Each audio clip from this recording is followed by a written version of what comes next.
Greetings और नमस्कार। मैं आपका इस चैनल में स्वागत करता हूं जिसका नाम है stories of an era gone by with doctor Shubho Chatterjee. हमारी आज की कहानी है दिवाली और पटाखे। हर साल दिवाली की रात को हमारा आसमान रंगों से फट पड़ता है, तेज आवाजें, चमक और एक अद्भुत नजारा। लेकिन क्या आप जानते हैं कि असली दिवाली में कभी भी पटाखे नहीं हुआ करते थे।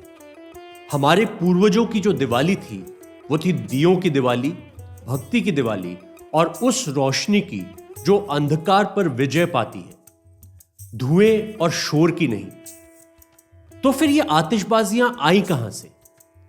हम दियों से बारूद तक कैसे पहुंचे? कहानी शुरू होती है 9वीं सदी की चीन में।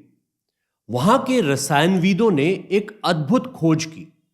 उन्होंने पाया कि जब शोरा, कोयला और गंधक को मिलाया जाता है तो होता है एक जोरदार विस्फोटक प्रतिक्रिया, और यूं बनी दुनिया की पहली बारूद। शुरुआत में इसे कहा गया फायर मेडिसिन, यानी अग्नि औषधि। इसे बुरी आत्माओं को भगाने के लिए इस्तेमाल किया जाता था, दुश्मनों को भगाने के लिए नहीं। लेकिन जल्द ही चीनियों ने समझ लिया यह अग्नि केवल डराने के लिए नहीं, विजय पाने के लिए भी इसका इस्तेमाल किया जा सकता है। और फिर बारूद बन गई युद्ध की सबसे बड़ी ताकत। 1000 ईस्वी तक आते आते चीन के सैनिकों ने इसका प्रयोग तोपों और बमों के रूप में करना शुरू कर दिया। धीरे धीरे उन्होंने इसे बांस की नलियों में भरकर दुनिया की पहली कैनन तैयार की। 13वीं शताब्दी तक यह बारूद व्यापारियों और यात्रियों के साथ सिल्क रूट यानी रेशम मार्ग से होते हुए पहुंची मध्य एशिया, अरब और यूरोप तक। वहां बर्थोल्ड श्वार्ट्ज नाम के एक व्यक्ति ने बंदूक के सिद्धांत की खोज की और उन्होंने इस मिश्रण को उसमें इस्तेमाल किया। पहली बार इस मिश्रण को कहा गया गन पाउडर। यही वो दौर था जब युद्ध और उत्सव दोनों में बारूद की चमक शामिल हो गई। और फिर 16वीं शताब्दी की शुरुआत में मुगल भारत आए। वे अपने साथ लाए तोपें, बंदूकें और बारूद, उत्सव के लिए नहीं, युद्ध के लिए। 1526 पहली पानीपत की लड़ाई। बाबर ने जब तोपों और बंदूकों का इस्तेमाल किया तो उनके दुश्मन दंग रह गए। यह भारतीय इतिहास में बारूद के प्रयोग का पहला दर्ज उदाहरण था, और यहीं से भारतीय युद्ध कला में आग और धुएं की यह शक्ति हमेशा के लिए शामिल हो गई। लेकिन समय के साथ यह आग और रोशनी युद्ध के मैदान से निकलकर महलों तक जा पहुंची। अकबर के शासनकाल में आतिशबाजी शक्ति और वैभव का प्रतीक बन गई।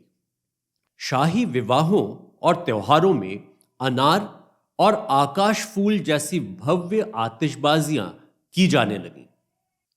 शाहजहां के समय यह दरबारी मनोरंजन का एक अभिन्न हिस्सा बन चुकी थी। इतिहासकार खफी खान लिखते हैं, जब औरंगजेब का विवाह हुआ तो आतिशबाजियों की चमक से रात की जमीन भी दिन के आसमान जैसे लगने लगी। वो दृश्य था भव्यता का, शक्ति का और शाही प्रदर्शन का। और इसी दौरान 17वीं शताब्दी के मध्य में दिवाली में पहली बार शामिल हुई आतिशबाजियां। मुगल दरबारों में, खासकर आगरा और दिल्ली में, दिवाली मनाई जाती थी रोशनी और वैभव की रात के रूप में। उसे कहा जाता था जश्न चिरागा, जहां किलों और बागों को हजारों दियों से सजाया जाता था। और इन दियों के साथ अब शामिल हो गई थी आतिशबाजियां। धीरे धीरे यह रिवाज दरबारों से निकलकर नगरों तक, नगरों से गांव तक और अंत में पूरे भारत में फैल गया। लेकिन यह कभी भी हमारे धर्म या परंपरा का हिस्सा नहीं था। यह था मुगल प्रभाव, शाही दिखावे की देन। असली दिवाली जो हजारों साल पहले शुरू हुई थी वो थी भीतर के प्रकाश की दिवाली। वो मनाती थी भगवान राम के अयोध्या लौटने का उत्सव। अंधकार पर प्रकाश, अज्ञान पर ज्ञान और बुराई पर अच्छाई की विजय का प्रतीक। वो दीपावली थी दियों की, बारूद की नहीं। आतिशबाजियां तो बाद में आई, साम्राज्यों के साथ, बारूद के साथ और मुगल दरबारों की चमक के साथ। इन आतिशबाजियों ने एक आध्यात्मिक पर्व को एक प्रदर्शन में बदल दिया। तो इस दिवाली जब आसमान शोर और धुएं से भर जाए, एक पल रुकिए, एक दीपक जलाइए, उसकी मृदु लौ को देखिए, क्योंकि यही, ना कि पटाखे, इस पर्व का सच्चा अर्थ है। यही है दिवाली की असली ज्योति। इस पॉडकास्ट में, इस एपिसोड में अंत तक मेरे साथ बने रहने के लिए आपका बहुत बहुत धन्यवाद। यदि यह एपिसोड आपको पसंद आया हो तो मैं आपसे रिक्वेस्ट करूंगा कि प्लीज इसे लाइक कीजिए और प्लीज इसे शेयर और सब्सक्राइब भी कीजिए।